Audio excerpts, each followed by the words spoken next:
Então, o objetivo meu e da Neuza aqui é nós compartilharmos um pouco do que a gente vem aprendendo nas últimas semanas, nos últimos dias com esse assunto.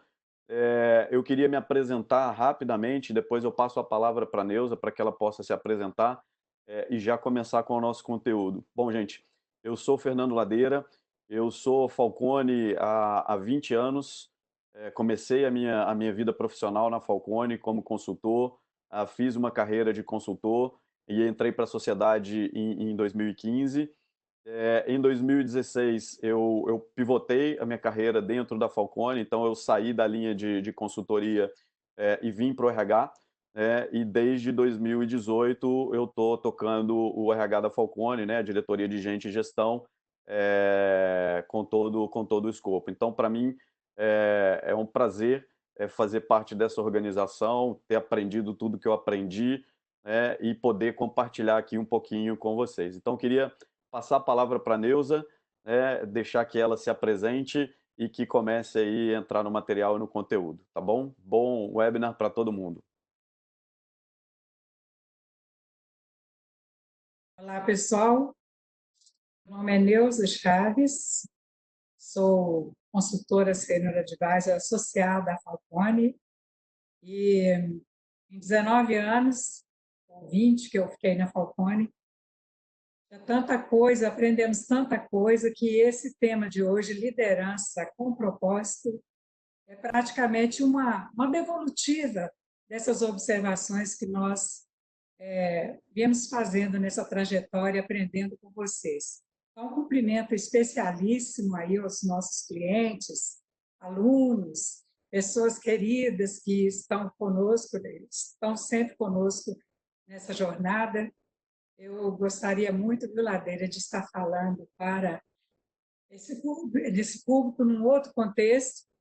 Tem experiências que são melhores da gente ler num livro de história do que vivê-las, mas não deixa de ser um momento muito forte para o nosso aprendizado.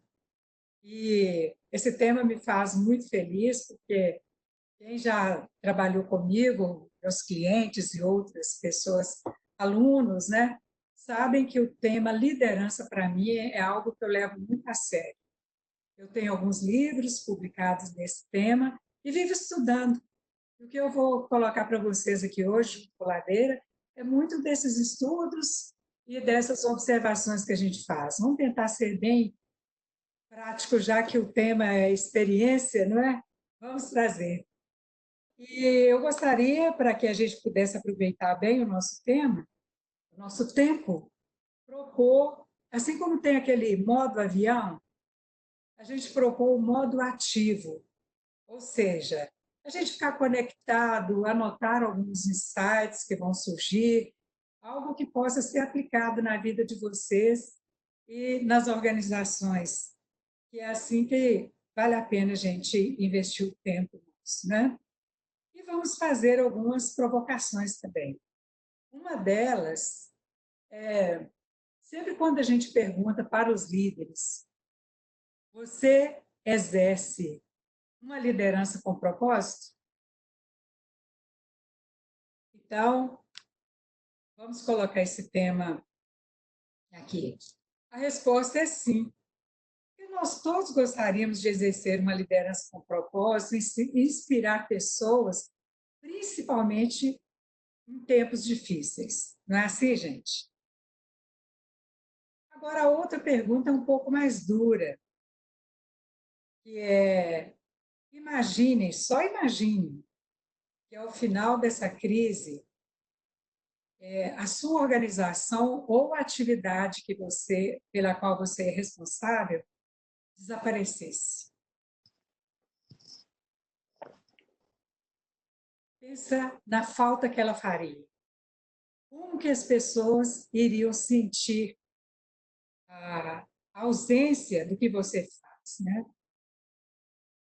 Vou dar uns minutinhos para vocês pensarem.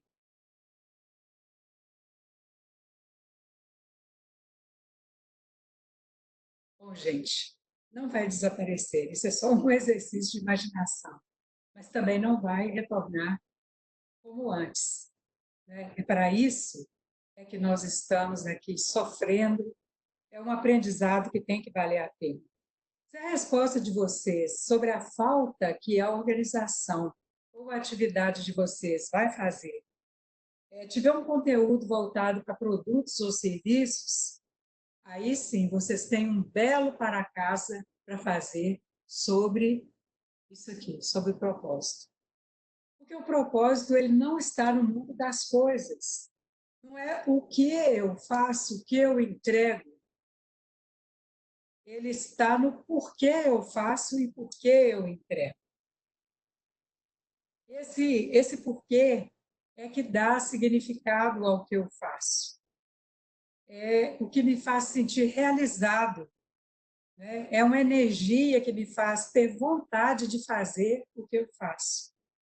É um pouco assim para a gente imergir um pouco nesse sentimento do propósito, como aqueles bombeiros que ficavam se arrastando na lama na tragédia de Brumadinho, né? Ou um médico que fica horas e horas tentando salvar um paciente e consegue, né?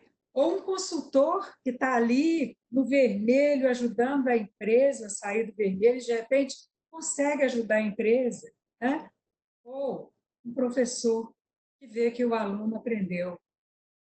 Mesmo sendo difícil, o professor conseguiu ver esse resultado. Então, o propósito é isso, ele está nesse sentido, nesse significado daquilo que não pode ser substituído ou suprido, porque as coisas podem ser, podem passar, mas o propósito ele vai nos fazer permanecer e permanecer com uma outra energia. E a liderança com propósito hoje, ela precisa fazer com que essa energia esteja igual aquele urso hibernando, né? Forte, porque quando nós formos retornar, nós vamos precisar dessa segurança psicológica, vamos precisar dessa colaboração mútua que nós estamos aprendendo agora. Então, no final da crise, nós não vamos desaparecer, nós vamos adaptar, vamos simplificar, vamos aplicar o que nós estamos aprendendo hoje. E é por isso que eu falei para vocês, aproveitar esse tempo para escrever aí, registrar os insights que vocês tiverem. E como nós estamos falando de liderança com propósito, eu vou trazer aqui o nosso conceito clássico, né, Ladeira? Que é o conceito de liderança que o professor Falcone nos traz. Ele é um conceito sistêmico.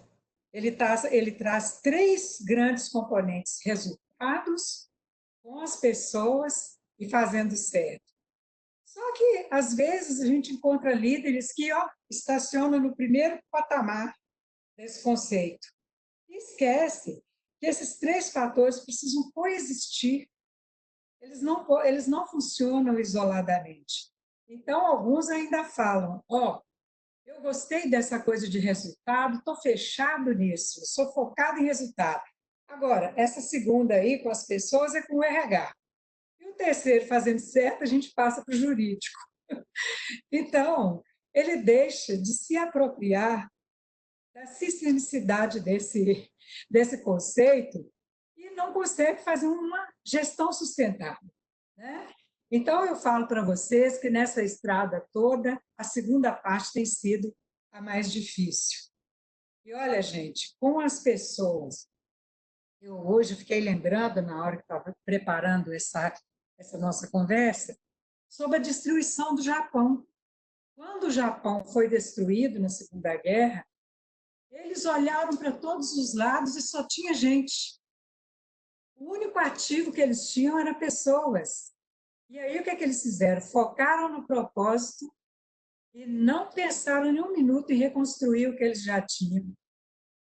O propósito deles era ser melhores do que eles eram, com as pessoas. E aí eles mobilizaram todas as pessoas em torno do propósito, fizeram essa cooperação mútua e conseguiram fazer essa potência que a gente conhece até hoje.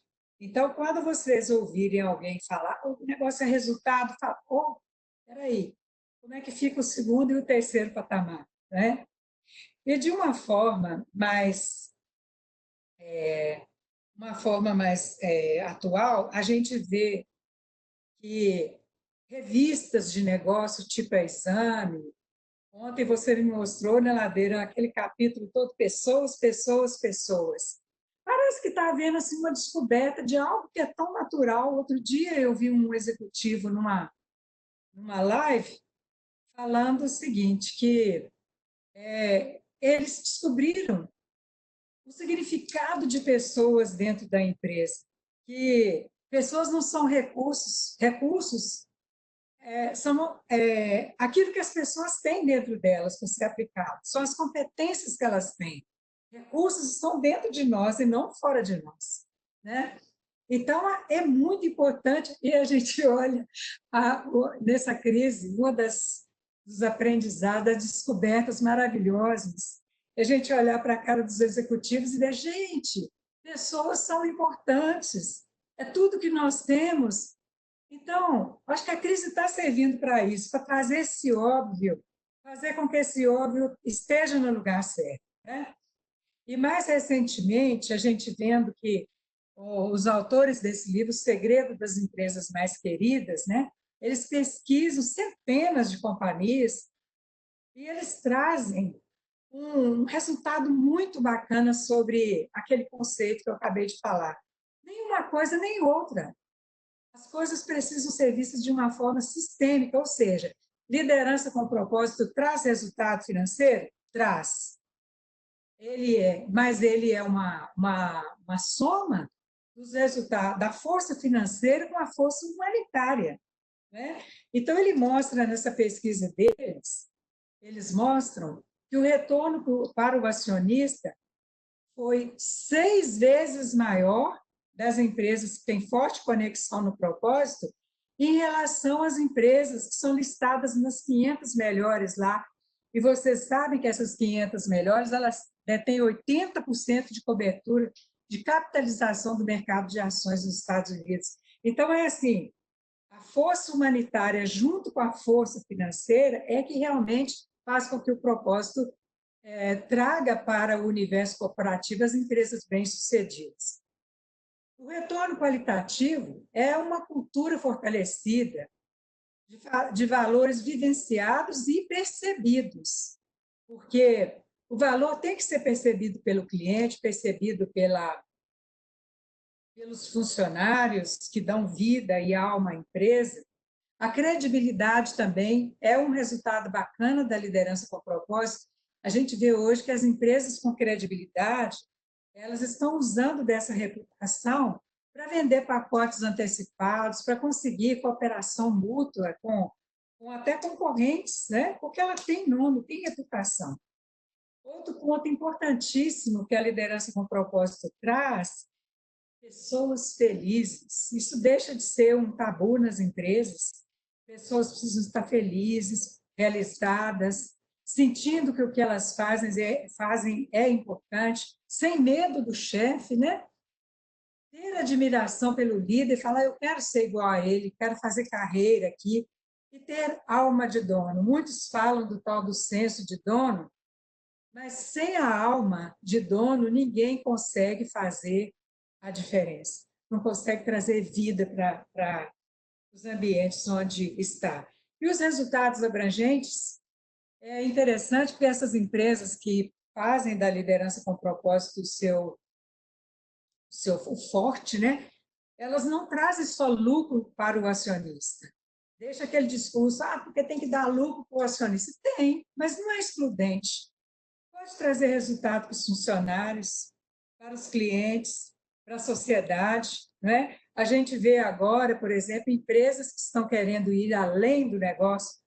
Ontem foi emocionante ver a Ambev, em parceria com a Gerdau, entregar aquele hospital em tempo recorde, né? Colocar aquele hospital para atender a sociedade. Então, é uma empresa que visa lucro? Sim, porque nenhuma empresa vive sem lucro. Nenhuma organização respira sem lucro. mas está fazendo um resultado bacana para a sociedade. Porque sem pessoas, produto nenhum vai valer a pena, né? Então, a gente vê também no varejo, e a gente sabe que o varejo, ele é a grande riqueza do varejo é a fidelidade do cliente. E como é que o varejo consegue isso? Por meio das contas. Se as pessoas não estiverem com a alma, com o engajamento ali, ela não consegue fazer com que o cliente seja fidelizado, né? E a gente sabe que hoje o varejo está vendendo muito, mas mesmo assim a gente vê supermercados como esse aqui, essa rede de Belo Horizonte, que está em expansão, um resultado fantástico, e mesmo assim estão investindo no bem-estar, na proteção dos clientes, dos atendentes. E eu já tive a oportunidade de ir algumas vezes nos eventos de reconhecimento desses supermercados, onde os donos estão lá junto com os colaboradores, chorando com eles, sonhando com eles, vibrando com a história deles, sabe? Então, o propósito ele não pode pulsar só na hora da crise. Como eu vi ontem a Helena Trajano falando, né? Há 20 anos que eles fazem uma liderança humanitária. E o lucro está aí para mostrar que vale a pena, né? Bom, gente, eu gostaria muito de dar mais exemplos, mas eu vou ter que ir passando, né, Ladeira, que nós temos ainda um conteúdo muito bom para mostrar para vocês, mas eu queria falar desse ciclo, desse círculo de ouro. Esse círculo de ouro ele é apresentado pelo Simon Sinek. Eu gosto muito da maneira como ele coloca essa equação, onde ele fala que esses três círculos precisam coexistir, porque o primeiro é o que todo mundo bota o olho nele, são os produtos e os serviços, é a face visível da organização. O como são as estratégias, os padrões, a maneira como a gente faz os produtos e os serviços. E o porquê, muitas vezes, ele fica soterrado ali, afundado naquele núcleo, e é ali que está o propósito.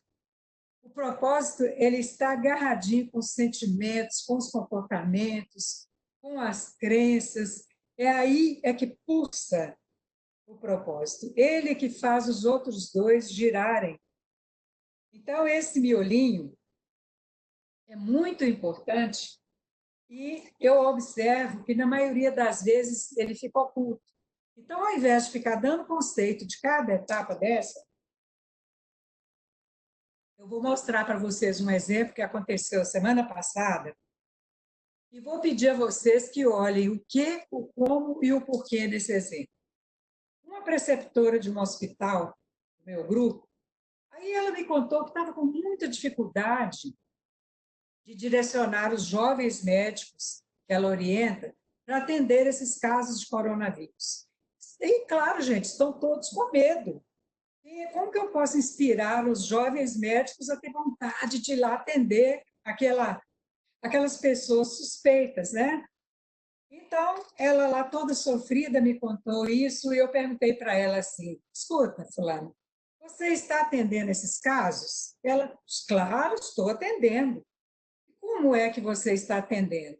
Ela disse, eu uso os EPIs, observo as orientações de segurança, vou bem profissional, não negligencio nada. Ah, sim. E por que você faz isso? Ah, Neuza, porque a gente está lá para salvar vidas, a gente se formou para isso. Aí eu perguntei para ela, e quando você recupera um paciente, como que você se sente? O que acontece? Ela falou, você sabe que me dá uma vontade louca de chorar? Eu tenho que segurar aqui, olha, para poder não chorar perto deles, porque fica parecendo que eu não acreditava na cura. Mas eu fico feliz demais, mas muito mesmo. Eu falei assim, tá aí, vai lá e conta isso para eles. Você normalmente chega perto deles e coloca lá, olha, vai atender o quarto tal, tal, paciente tal e tal. Você vai no quê? Então, a partir de hoje, para inspirar e para engajar, você vai fazer o seguinte, começa pelo miolo do círculo. fala com eles por que que eles se formaram, qual que é o propósito, conta essa história sua, o que que você sente quando atende o paciente, e aí sim, pelo seu exemplo, você vai girar o ciclo. E ela outro dia me ligou e falou assim: Nossa, quando você falou para mim, não pensei que tivesse essa força toda. Eu falei para ela: Ó, essa força toda está lá nos Médicos Sem Fronteira, está lá naquele empresário amigo nosso, né, do mundo da moda, que fica ativando a paixão dos colaboradores dele lá no Sul, está lá na costureira que está fazendo máscara agora para doar, tá?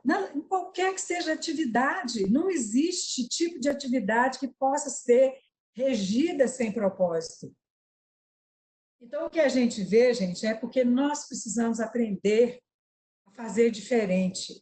E esse é um momento muito forte da gente fazer isso. E a crise afeta as pessoas de forma diferente. E nós também, na Falcone, a gente tem observado os consultores que estão mais em campo, e, enfim, nós somos como aqueles missionários, né, que aprendemos muito com as experiências dos outros, trabalhando junto. Enfim, nós estamos aprendendo que paradigmas estão sendo mudados. Eu vou pedir o Ladeira, que ele, como diretor de pessoas, ele escuta muito mais de perto isso. Como é que essa questão do comando e controle, Ladeira, está sendo mudado para confiança e autorresponsabilidade com esse home office que quase todas as empresas, mesmo aquelas que não queriam fazer, estão tendo que fazer o trabalho remoto? Como que está mudando esse paradigma de comando e controle? Legal, obrigado, Neuza. É muito legal te ouvir, as histórias que você traz para a gente, os casos, então é bastante inspirador. Assim, eu tenho uma boa e uma má notícia, né, para dar para todo mundo aqui. A boa notícia é que falar de propósito, né, ou trazer propósito é, é fácil. O difícil, nessa história toda é que tem que ser uma coisa genuína. Então, não dá para a gente transferir propósito, não dá para a gente falar, né, em porquê, se a gente efetivamente não acredita naquilo que a gente está falando. Porque se não vier de dentro, se não for uma coisa que realmente a liderança acredita, essa é a má notícia, gente. A gente pode ser o melhor ator do mundo, ter a melhor oratória do mundo, se isso não vier de uma coisa que nós, líderes, realmente acreditamos, não vai funcionar. Então, o que a gente tem feito na Falcone, desde do desembolar da crise aí, foi comunicar para o time de forma muito autêntica e muito transparente naquilo que acredita, que a gente acredita, né? E a gente acredita em duas coisas. Primeiro, a Falcone vai sair muito mais forte disso tudo. Depois eu vou comentar com vocês aqui o conceito de antifrágil do Taleb, que é um livro que eu estou lendo que está transformando o meu jeito de pensar essa crise e ver o mundo. E segundo, a gente acredita de verdade no nosso propósito, que se a gente sair mais forte dessa crise, a gente vai poder continuar contribuindo para que as organizações sejam melhores e para que a gente contribua para uma sociedade melhor. Então, gente, essa é a base de tudo o que diz respeito a propósito. Tem que vir de dentro, tem que ser genuíno e tem que ser uma coisa que a gente acredita. Falando sobre comando e controle e autorresponsabilidade, Neuza, eu acho que esse é um grande paradigma que o mundo está aprendendo, né? A gente já vinha desde 2019 trabalhando esse modelo, né, dentro da Falcone. A gente trouxe para a nossa maneira de tocar projetos, principalmente os projetos de consultoria, princípios de metodologia ágil, em que eu tenho maior protagonismo do time. Esses conceitos são baseados em confiança e em autonomia do time. Então, a gente já vinha fazendo, né, esse trabalho para que os líderes pudessem trazer os times cada vez mais para responsabilidade, para autorresponsabilidade, para autogestão, né? E a crise nos catapultou, né, para uma velocidade incrível. Então, no pré-crise, Só para vocês terem uma ideia, a gente trabalhava mais ou menos 20% do nosso time em home office. Em 10 dias, a gente estava com 100% da operação à distância. 100%. Então, todos os nossos times de consultoria, todo o nosso time de suporte a negócio estava em 10 dias, né, do dia 23, do dia 12, né, de março, que foi declarada a pandemia, até o dia 23, a gente conseguiu colocar toda a operação 100% remoto. E esse papel, né, da confiança e da autorresponsabilidade ficou ainda mais aguçado. E como a gente já vinha trabalhando isso e comunicou via propósito, né, acreditando que a gente vai sair melhor de tudo isso, e acreditando no nosso papel para a sociedade, no papel da companhia para a sociedade, todo mundo se mobilizou em torno disso. Então, tem sido uma surpresa incrível para nós da liderança da Falcone.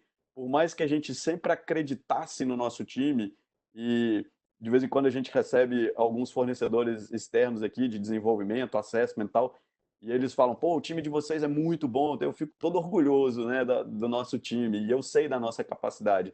Agora, foi uma felicidade incrível perceber como as pessoas se engajaram, como que as pessoas estão com esse conceito de autorresponsabilidade e confiança no que estão fazendo. E é E bom a tudo gente isso mobilizou o lembrar, propósito. Oi, Neuza. Ladeira, que não adianta as pessoas ignorarem essa necessidade de confiar nas outras. Isso é quase que obrigatório. Ou você confia ou você não vai ter a entrega, né? E há pessoas que ainda notificam que o líder continua com o mindset do comando e controle, liga várias vezes, me dá um print, manda foto, quer controlar de todo jeito, quando na realidade ele precisa se planejar para pedir as entregas, combinar prazos, é uma outra forma de trabalhar. E outros, às vezes, eles estão acostumados não ao propósito, mas à hierarquia. E viu que o momento requer agilidade, fica pedindo fulano para assinar, o outro para validar, o outro para validar de novo e tal. Então, isso é um momento de aprender a substituir esse paradigma de comando e controle por confiança e autorresponsabilidade.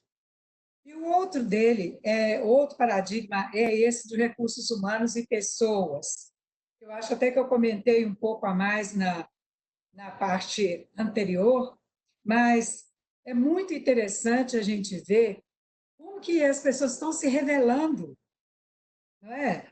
Agora, qual que é o perigo disso? É ter um líder que, ao invés de aproveitar que a pessoa está revelando e ajudar da linha, ele começa a falar: puxa vida, fulano está aparecendo mais do que eu. E esse não é o momento para vaidades. O poder mudou de cara, né?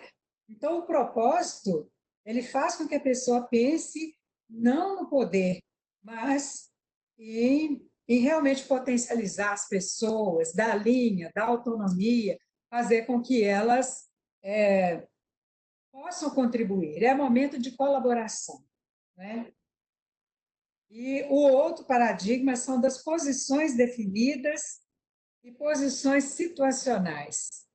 É um pouco disso que a gente acabou de falar. Então, acho que, não sei se você me contou, que o diretor de uma empresa cliente disse que descobriu na equipe dele alguém lá assim que não tinha nenhuma função, assim, não é chefe de nada, não é uma pessoa do time, mas ele tem uma empatia formidável com fornecedores, um trânsito com a equipe, resolvedor de problemas e tal. Aí nós perguntamos para ele: olha, e o que você fez com essa pessoa? Ele falou assim: estou dando linha e ele está indo, estou dando linha e ele está indo. Então, é o momento de descobrir, né? O líder com propósito, ele está aí para ver quem performa, porque não é a última crise que nós vamos ter. Nós vamos precisar dessas competências depois em outras crises, não é? E o resolvedor de problema não é só o problema relacionado a vírus, problema relacionado a cliente, não. É uma competência que as pessoas estão fortalecendo hoje, Ô, né? Neuza, posso falar desses dois paradigmas, né? dessa mudança de mindset para recursos humanos e pessoas e essa questão de posições definidas, situacionais, rapidinho, né? Aham. Assim, Acabei eu acho que esquecendo. não, tá ótimo, Neuza. Nós foi bom porque seguiu dois temas aí e eu acho que um tem tudo a ver com o outro. Eu acho assim, gente, essa questão de recursos humanos versus pessoas,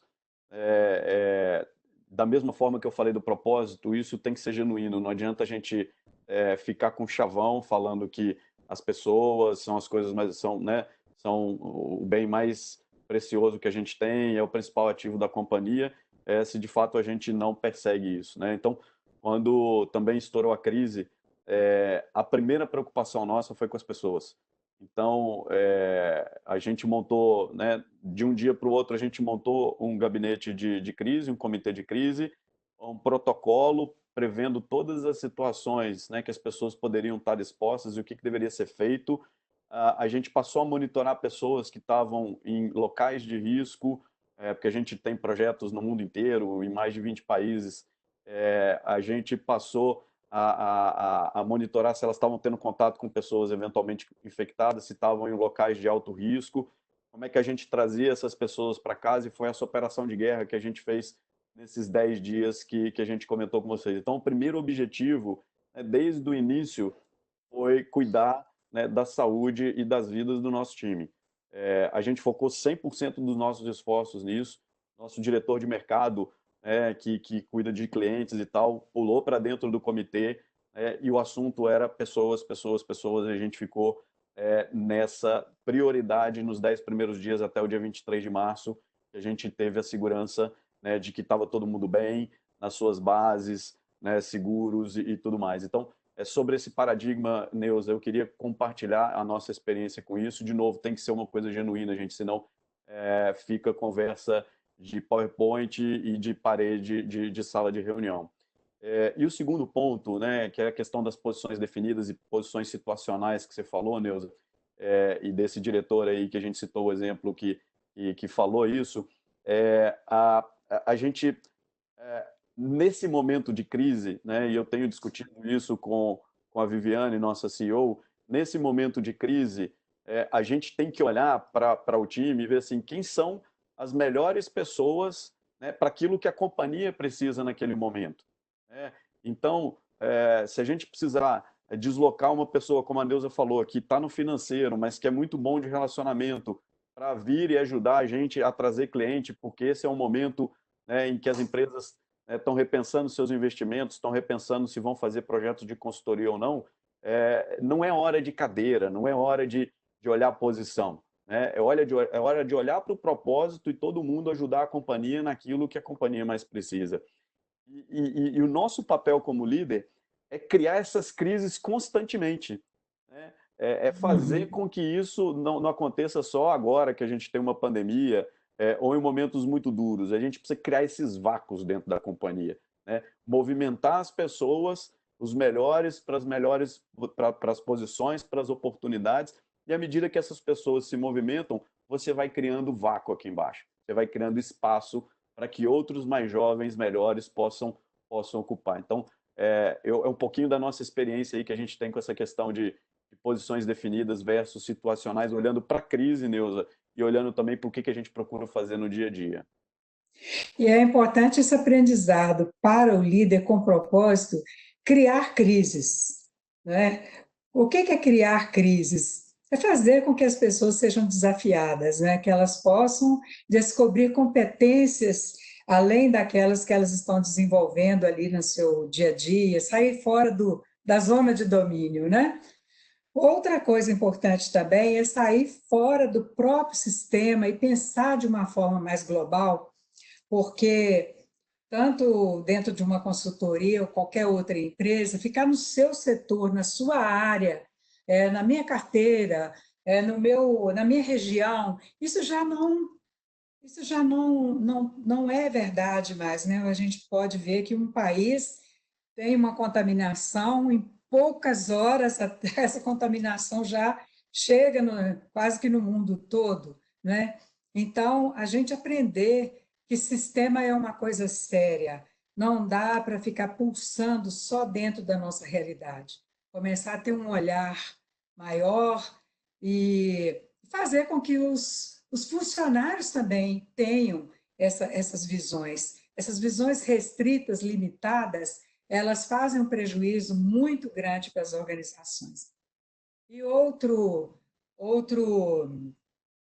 paradigma que a gente tem observado é não ter mais esse tipo de rixa de governo de um lado e iniciativa privada. A crise está mostrando que a parceria é necessária. Né? Até a gente conversou outro dia sobre essa flexibilização temporária. Como é que é isso, Ladeira, que você tem observado isso nas relações de trabalho, não é isso? Vamos lá, eu vou me permitir juntar também esses dois paradigmas que eu acho que eles conversam muito, né? Que é esse conceito de sistema. Eu acho que o que está acontecendo com o mundo hoje explicitou o que o novo capitalismo, né, ou o novo modelo de economia já vem pregando há algum tempo. E se a gente olha a capa da última exame, isso está lá estampado na capa, né? A hora da nova economia chegou. Porque fundos de investimento já estavam com essa cabeça, né, em empresas que são conectadas não só com a sua responsabilidade com o shareholder, ou seja, com o conselho, com os acionistas, mas com toda a sociedade, e isso está ficando cada vez mais caro para o planeta, né, mais importante para o planeta. Então, o paradigma 4 fala muito disso, né, o foco no próprio sistema versus o sistema global. A crise escancarou isso para a gente. Né? A falta de suprimentos, a gente tem visto depoimento da indústria automobilística que quer continuar produzindo, mas não consegue porque não chega o suprimento da China. E isso não é só a indústria automobilística, né? Vários insumos vêm da China e o mundo é cada vez mais conectado. Então, o foco, né, só no seu sistema e no sistema mais amplo, mais aberto, vão fazer toda a diferença para essa nova economia. E aí eu volto no propósito. Né? A gente na Falcone acredita de verdade, né? A nossa crença de que fazendo um trabalho com as organizações, com as empresas, com os governos, melhorando a gestão dos nossos clientes, essas empresas vão ter resultados melhores, vão prestar um serviço melhor para a sociedade e, consequentemente, a gente está produzindo uma sociedade melhor. E a gente já vinha com esse modelo, né, ou esse pensamento de, ok, indiretamente eu estou ajudando os outros sistemas, né, o sistema global. Mas como é que eu ajudo diretamente? E a gente começou a fazer essa mudança de foco. Né? Então, no ano passado, a gente ajudou, por exemplo, o Pacto Global, né, a desdobrar as Uhum. ODS. Ou seja, fizemos um trabalho totalmente pro bono, junto com eles, para poder ajudar a, de fato, fazer uma contribuição para toda a sociedade. Aditivamos, agora estamos com o Covid Radar, né, ainda com o Pacto Global, ajudando nos esforços que eles estão tendo para poder suportar, trazer informação de qualidade para a pandemia. Então, a gente começa a abrir o nosso sistema. E a mesma coisa vale para governo. Né? O que a gente tentou fazer numa reforma trabalhista no ano passado, com várias influências, óbvio, né? O modelo é muito político, puxando de lá para cá, a gente demorou meses e os avanços que a gente teve na, na, na, na legislação foram mínimos. E agora, em semanas, né, em dias, a gente conseguiu fazer um avanço enorme. Então, a flexibilização que a gente está tendo, né, nós executivos, nós empresários, para poder manter os nossos negócios, é uma coisa incrível e que está unindo todo mundo. Eu costumo dizer o seguinte: isso que está sendo feito é o MVP de uma reforma trabalhista mais moderna no Brasil. Nós estamos testando como é que vai ser o comportamento do sindicato, como é que vai ser o comportamento dos trabalhadores, como é que vai ser o comportamento das empresas, como é o comportamento do governo, né? Então, assim, nós estamos testando uma liberdade na legislação trabalhista que é para um momento de sobrevivência, é necessário para que os empregos não se percam, para que a gente preserve os empregos, e isso é um aprendizado coletivo, né? E faz parte desse sistema, governo, empresas, sindicato, pessoas. Eu acho que isso é incrível. A gente está tendo a oportunidade de rodar um MVP do que pode ser um novo modelo de legislação trabalhista no Brasil. É isso, Neuza. Eu acho que assim, o Muito, sistema é um pouco disso tudo. Isso mostra que o nosso modelo de trabalhar a partir da demanda, né? A gente sempre tem que ter uma provocação para que a agilidade ocorra. E agora, por fim, a importância do cargo e a importância da necessidade. Eu acho que nós vamos ter organizações mais humanizadas, sem tanto valor, eu sou o ministro, eu sou o presidente, eu sou o secretário, eu sou o diretor, né? E um exemplo disso a gente teve, nós precisamos de um contato com alguém da área da indústria para ajudar a fabricar arames para colocar nas máscaras. E aí um colega nosso da Falcone tem contato com o presidente de uma empresa no mesma noite, foi à noite, o presidente da empresa já fala comigo, no outro dia o diretor comercial já agiliza a compra desses insumos para fazer as máscaras, e aí, numa agilidade, sem crachá, ninguém era presidente, ninguém era diretor, ninguém era consultor. Éramos simplesmente uma força colaborativa em prol de uma emergência, em prol da sociedade. Então, essa importância do cargo, eu acredito que também é um paradigma que vai estar por terra. Eu vi na live outro dia, não sei se um CEO, não sei se é da Stone, de alguma dessas, eu acho que não sei. Ele falou: lá na minha empresa manda quem sabe, não quem é chefe. Então, o conhecimento que você precisa, a competência que você precisa, é que ganha o pódio naquele momento. Então, esse é um paradigma que nós temos que pensar nele. E aí, Ladeira, eu gostaria que você comentasse agora, porque foi muito forte essa questão da comunicação para engajamento com os consultores que estavam no exterior, os consultores que estavam espalhados aí pelo Brasil afora. Como é que foi assim a comunicação, bem rapidinho, porque a gente já está com o tempo um pouco contado, a conjugação desses três fatores, comunicação, transparência e proximidade, e um resultado que a gente teve disso.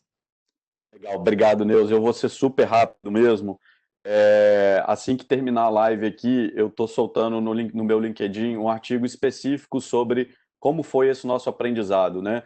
Nós temos mais de 700 pessoas dispersas geograficamente pelo mundo e pelo Brasil, os nossos consultores das áreas de apoio ao negócio, e fazer todo mundo, né, estar próximo nesse momento, estar unido, foi um grande desafio, né? E eu acho que a gente, pelos retornos que a gente teve, pelo engajamento do time que a gente vem experimentando, eu acho que a gente foi relativamente bem sucedido. E eu atribuo isso principalmente à transparência, a dizer a verdade para as pessoas. Então, a gente teve momentos em que a gente falou para todo o nosso time, a gente fez um streaming assim como a gente está falando aqui, explicando, não precisava explicar o que estava acontecendo no mundo, a gente, né, todo mundo estava entendendo o que estava acontecendo no mundo, mas o que estava acontecendo no mundo, que impactos isso tinha para o nosso negócio, né, e a gente precisou compartilhar com todo o time algumas decisões que a gente estava tomando sobre o que era melhor para o negócio, o que era melhor para todas as pessoas e como é que a gente nos via melhores e mais fortes quando isso tudo passar. Então, demonstrar essa preocupação genuína, né, ser transparente e comunicar, né, olho no Está olho, próximo, né? isso gerou proximidade, Neuza. Então, a proximidade, ela não é física. A proximidade é uma proximidade de propósito, das pessoas perceberem que você está se importando com elas e que e que existe uma confiança, né, de que as decisões, por mais difíceis que sejam, elas estão sendo tomadas com consciência e estão sendo compartilhadas com todo mundo. Esse foi o nosso aprendizado, que, como eu disse, e a gente está com tempo aqui, até para a gente passar pelas perguntas, eu estou detalhando no artigo que eu solto daqui a pouquinho no meu perfil no LinkedIn. Então, pessoal, é uma pena porque tem muita coisa, mas vamos chegando aos slides, aos dois últimos slides agora, que são conclusivos, que nós temos que ter um olhar vigilante, né? Um olhar 360 aí, mente aberta e mãos ágeis, porque a mente é como eles dizem, é como um paraquedas, tem que estar aberto para funcionar. né? A mente aberta é como paraquedas. Se tiver fechado, existe, mas não está a serviço das pessoas, da liderança, do negócio, do sistema global. Então, esse olhar vigilante sobre o próprio líder, eu estou conectado com o propósito, estou dando exemplo, como é que está a minha saúde, as competências técnicas, socioemocionais, como que estão as pessoas que ativam esse sistema, que dão alma para esse sistema, como é que elas se chamam, o que é que elas sonham, né? Conhecer as pessoas, o negócio, cada vez mais dentro de um mundo volátil, incerto, complexo e ambíguo. Não teve uma empresa que já não teve que fazer 2 ou 3 revisões de orçamento. Enfim, o negócio está praticamente em ebulição, né? Nós temos que situá-lo nesse contexto e ver de que forma criativa e colaborativa ele pode sobreviver. E o sistema global que nós acabamos falando, que são sistemas fortemente interligados. Então, por último, eu gostaria de trazer para vocês a grande questão. Quando tudo passar, vai ficar uma pergunta: o que é essencial? Hoje, eles falam assim: ó, só as atividades essenciais estão funcionando, as essenciais estão ativas. Mas o que é ser essencial depois da crise? Como eu comecei a perguntar para vocês, né, se desaparecesse, pedir para fazer o exercício com as lentes da sociedade e do mercado, então é a sociedade que vai responder isso com outras lentes, né? Nada voltará a ser como antes. E a sobrevivência, ela vai depender da energia do propósito, porque a organização, ela precisa da alma para estar viva. E nós estamos, todos nós, passando por um processo de seleção para saber quem é essencial, o que é essencial. Mas a boa notícia, gente, é que todos nós somos essenciais se a gente descobrir essa energia vital que todos temos, as organizações têm, as pessoas têm. Ela está no centro daquele círculo que eu mostrei. Então, se a gente tiver esses aprendizados fortes e conseguir colocar de verdade as pessoas no centro de tudo, nós podemos estar certos, né, de que a gente vai passar nesse teste de seleção. O mercado, a sociedade, as pessoas vão nos colocar entre os essenciais. Então, a gente encerra por aqui, fica aguardando as perguntas. O material vai ser enviado, eu vi que algumas pessoas perguntaram, nós vamos disponibilizar o material para todos aqueles que se inscreveram, né? E, além disso, tem aí o nosso contato para que vocês possam continuar a esse bate-papo, continuar essa troca e fazendo com que os insights de vocês sejam aplicáveis à vida e às organizações, conforme a nossa chamada inicial. Um grande abraço para todos vocês e vamos às perguntas. Vamos lá, Neus, eu queria começar respondendo uma pergunta de uma pessoa que me perguntou aqui sobre o livro. O livro que eu me referi foi esse aqui, tá, gente? É Antifrágil, né? Coisas que se beneficiam com o caos. É do Taleb. E o conceito é muito simples, apesar do livro ser bem grosso e bem denso, o conceito é muito simples. Existem 3 tipos de sistemas, né, no mundo. Os sistemas frágeis, né, um copo de cristal é frágil, né, porque quando ele sofre um estresse, ele se quebra, ele não volta à posição original. Existem as coisas que são robustas, né, ou resilientes, e a gente fala muito de resiliência, né, uma competência importante do século XXI, né, que é a capacidade do material de voltar ao seu estado de origem. Então, se eu pego um elástico, eu puxo e ele volta para o estado original. Isso é resiliência. Agora, o antifrágil, ele é o outro extremo. O antifrágil é que depois de ser submetido a um estresse, depois de ser submetido a um período de pressão, a uma crise como a gente está vivendo agora, ele sai melhor. Então, a gente acredita de verdade, e a gente tem pensado com essa cabeça, desdobrado isso, que a gente vai sair melhor disso tudo. Tem algumas perguntas que surgiram aí, né, já falando um pouco das perguntas, se eu E acredito só, que... só um minutinho, Ladeira, só um minutinho, porque você falou do livro Antifrágil, que até li também, muito bom, mas eu não posso perder a oportunidade de falar desse livro aqui, Esculpindo Líderes de Equipes, que é de Neuza Chaves. Gostaria muito que vocês lessem, porque aqui também a gente fala muito de liderança com propósito. E já adiantando, eu e a Viviane Martins, que é a CEO atual da Falcone, estamos lançando esse ano um livro sobre o case Ambev, que nós lideramos, sobre o forte é sobre engajamento. Nós vamos tratar do como que foi solucionado o problema do turnover, mas o forte do livro é engajamento. Então, já deixo aí, eu não sei se isso é spoiler, o que é, mas eu não posso perder a oportunidade, porque vai ser não a experiência nossa, mas assim, a gente contando para as pessoas a maravilha que foi fazer esse trabalho de forma colaborativa com a grande equipe que tem, que interagiu conosco na Ambev. Legal, e obrigado, Neuza. E aí, seguindo nessa questão das perguntas, né? Me perguntaram se eu acredito que vai haver uma quebra de paradigma sobre o modelo de trabalho home office. Será o novo normal? Ou você acha que tudo voltará ao status quo? Quem me perguntou foi o Fabiano Oliveira.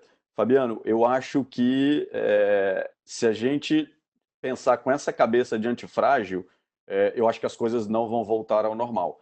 A experiência que a gente tem tido com o trabalho remoto, de disciplina, de capacidade de inovação, de tomada de decisão rápido, né, de estar ainda mais conectado do que a gente estava antes, foi incrível. Eu acho que esse é sim o novo paradigma, o novo modelo de trabalho. Óbvio, nós vamos fechar todos os escritórios? Não vamos. Mas eu acho que a gente aprendeu, e foi o depoimento de um dos sócios que a gente teve dias aí para trás em reunião de sócios. Ele fala, pô, o Ladeira ficava falando esse negócio de home office para mim e tal, e eu era meio resistente. Agora eu tive que fazer na marra e estou adorando, porque eu estou muito mais próximo dos meus projetos, eu converso com as minhas equipes todo dia, e está funcionando mais, e ao mesmo tempo eu posso estar próximo da minha família, eu viajo menos, então me ajudou pessoalmente, me ajudou a fazer o trabalho melhor. Então eu acredito sim, Fabiano, que esse vai ser o novo normal. Eu acredito de verdade e tenho experimentado isso no dia a dia do nosso trabalho. Eu acho que nem todo mundo vai ter a mesma velocidade de aprender a trabalhar assim. A gente percebeu isso, né? Então, em 10 dias, a gente estava com 100% virtual, 100% home office. Alguns clientes, até pela natureza do trabalho, tiveram um pouco mais de dificuldade de se adaptar. Mas eu acho que no final do dia todo mundo vai aprender esse novo jeito. Eu acho que a simplificação vai fazer bem para todos, né? Os custos podem cair, o trânsito pode ficar mais amigável, com menos pessoas nas ruas, né? Então é um misto. Eu não acredito em nenhuma solução maniqueísta, que é ou uma coisa ou outra. Eu acho que nós temos que conseguir, com esse aprendizado, buscar o equilíbrio. As lições que a crise está nos mostrando é que mas muitas atividades podem ser feitas fora de escritório, que os escritórios podem ser menores e talvez nem serem chamados de escritórios, não é? Seriam estações de colaboração, de produção de um trabalho, de agregação de valor, não é? Então, todas essas mudanças na nossa cabeça, nós temos que pensar a partir dessas lições.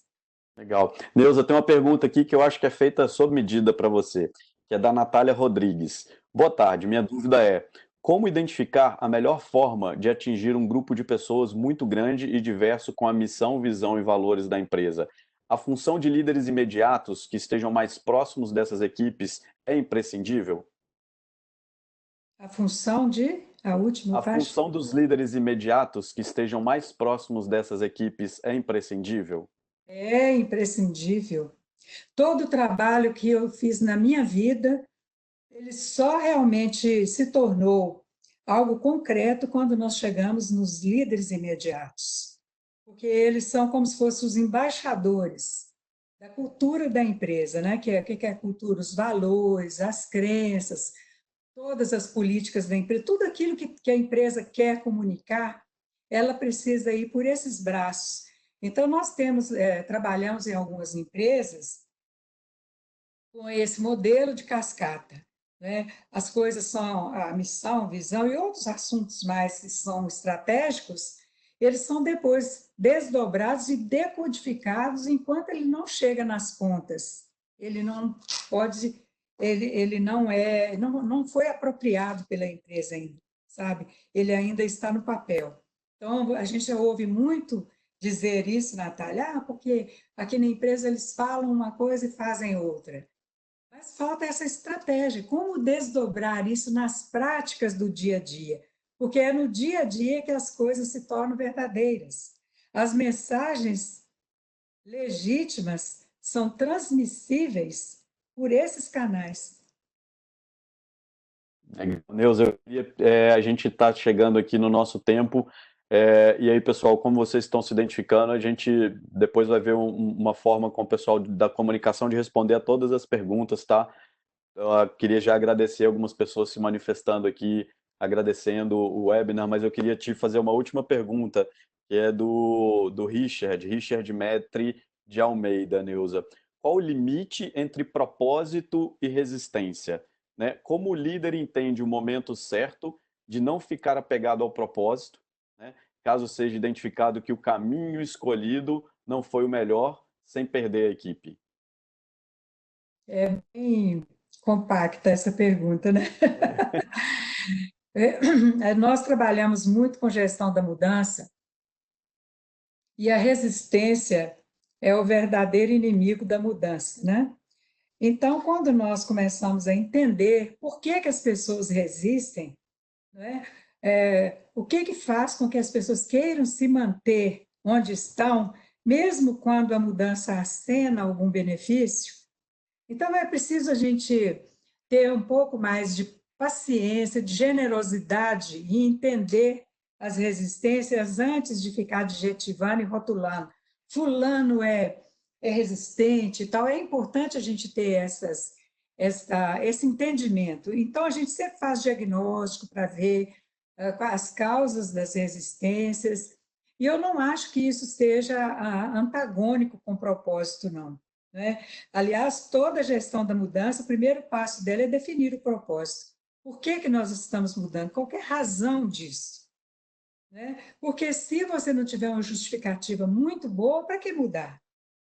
Você muda para atender a uma necessidade, que é uma necessidade prevista, né, projetada por você, ou uma necessidade compulsória como essa que nós estamos tendo agora. Então, eu não vejo como antagônico. Legal, obrigado, Neuza. Bom, gente, a gente vai caminhar para o final agora. Queria fazer um encerramento, né, e passar para a Neuza para ela fechar também. A gente tem 80 perguntas aqui e a gente, né, tá com as pessoas e vai mapear os contatos com o pessoal de comunicação. A gente faz questão de responder a cada uma das 81 agora perguntas que vieram para a gente. Eu queria agradecer, né, de novo a participação de todos. Para mim foi um prazer poder. Tem muita pergunta provocativa aqui que a gente vai, né, vai pensar em outras coisas que a gente não teve oportunidade de compartilhar aqui. De novo, é um momento de aprendizado coletivo. Isso que está acontecendo com o mundo é inédito. Ninguém da nossa geração, né, teve a oportunidade de passar, principalmente em posições de liderança. E a gente está compartilhando um pouquinho do que a gente viveu. Tem muita gente passando pela mesma dor, tem muita gente aprendendo na marra, e o nosso objetivo aqui foi esse: compartilhar, né, a grande sabedoria da Neuza sobre propósito, sobre liderança, né, e o que Obrigada. efetivamente motiva as pessoas nesse momento. E eu pude compartilhar um pouquinho, né, do que a gente está vivenciando na prática e o que a gente está procurando levar para o nosso time para, de fato, e a gente acredita nisso, nós sermos um sistema e uma companhia antifrágil. A gente acredita de verdade que a gente vai estar muito melhor depois que isso tudo passar. Então, agradeço, passo a palavra para a Neuza, para ela fazer o fechamento aí, e a gente vai mandar as respostas para as perguntas de vocês, tá, gente? Obrigado, um prazer Gente, falar para vocês. olha, o meu fechamento é otimista. Com base nos fatos e dados, o mundo passou pela gripe espanhola com baixa tecnologia, não tinha os pesquisadores maravilhosos, a tecnologia maravilhosa que nós temos, o dinheiro hoje sai muito mais fácil das corporações. Então, você vê um Bill Gates, o que ele está doando, todas as empresas, em Minas Gerais, eles falam que o mineiro não abre a mão, mas aqui eles estão abrindo a mão e doando para as pesquisas, acredito numa vacina, numa cura rápida. O Japão foi destruído por uma guerra, se reestruturou, e nós estamos num denominador comum, estamos todos impactados pelo mesmo inimigo. Então, se nós nos mobilizarmos, acreditarmos nas pessoas, buscar o nosso propósito, que o propósito agora é a sobrevivência, não é a hierarquia, não é poder, não é vaidade, nosso propósito é a sobrevivência, nós vamos sair muito unidos, né? Nós, muito mais do que resilientes, nós vamos aprender a ser, como diz o Ladeira aí, antifrágeis, não é qualquer coisa que vai nos quebrar, não, gente. Um grande abraço e pode deixar que as perguntas que forem direcionadas, eu prometo que eu vou responder. Obrigado, gente. Tchau. Boa noite para Tchau, todos. tchau. Boa noite, Ladeira.